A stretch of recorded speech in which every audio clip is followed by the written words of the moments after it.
Once upon a time, in the kingdom of Illusion, a suffocating silence enveloped the palace.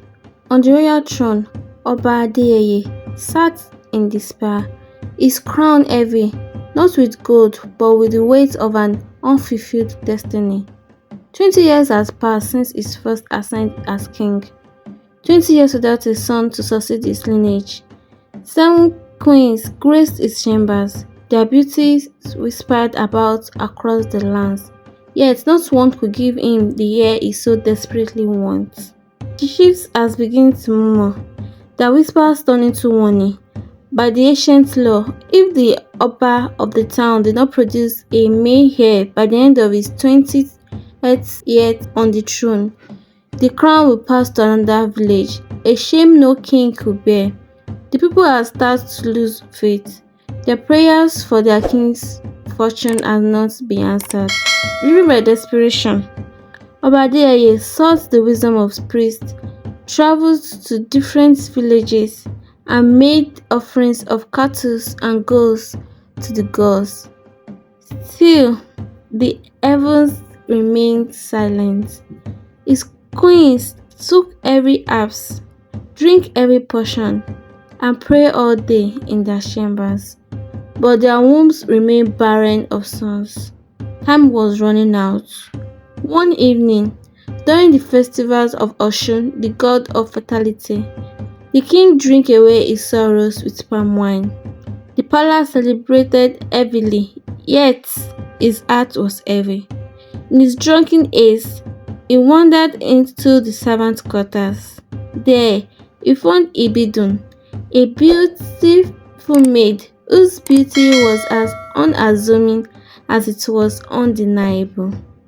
Her eyes wide as the king approached, his steps unstable, his words disarranged. Before she could protest, the night swallowed them both. Months later, Ibidun's secret begins to wail within her. The palace was buzzed with speculation as her rounded belly betrayed her. Whispers spread throughout the corridors like wildfire, growing stronger, louder, until they reached the ears of the queens. At first, they laughed at the absurdity of the rumor, but their amusement turned to outrage when Ibidu confirmed it. The child she carried was the king's. When the boy was born, the palace erupted into chaos. The baby was strong, with piercing eyes that seemed to hold the weight of destiny itself. But instead of joy, his birth mother was met with condemnation. How could the heir to the throne come from a mere maid? Chief Olowo during the council meeting says, "The laws of Iledun forbid such an abomination," added another. The queen foamed, their pride wounded. The villagers whispered in every corner of the market space, some calling the boy a miracle, others branding him a curse. Obadiah's heart was torn. For the first time, he held a son in his arms, a son who he desperately wanted, his blood. Yet, the council was adamant. The law was clear. The heir to the throne must be born of a queen, not a servant. Ibidu now confided to the servants' quarters with her son, wept bitterly. "My king," she pleaded when Oba Adeyeye visited her one night, "do not let them take him away. It's your flesh and blood, your legacy, your highness." The king paced, his royal robes trailed behind him.